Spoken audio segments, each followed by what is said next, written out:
নমস্কার। কবিতা সৎপাত্র, কবি সুকুমার রায়।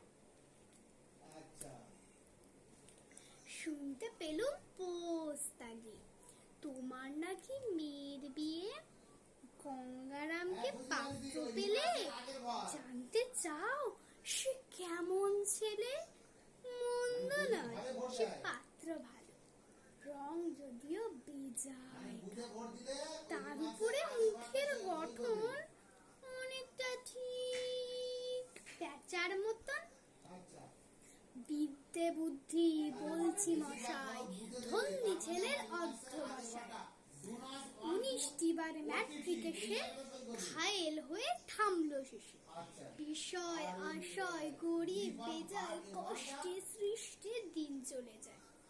মানুষ তো নয় ভাইগুলো তার, একটা পাগল একটা গোয়ান, আরেকটি সে তৈরি ছেলে, জাল করে নোট গেছেন জেলে। কনিষ্ঠটি তবলা বাজায়, যাত্রা দলে 5 টাকা পায়, যাত্রা দলে 5 টাকা পায়। গঙ্গারাম তো কেবল ভোগে পিলের জ্বর আর পাণ্ডু, পিলের জ্বর আর পান, কিন্তু তারা উচ্চ ঘর, কংসরাজের বংশধর। শ্যামলাহিরি বনগ্রামে কি যেন হয় গঙ্গারামের, যা হোক এবার পাত্র পেলে, এমন কি আর মন্দ ছেলে? ধন্যবাদ।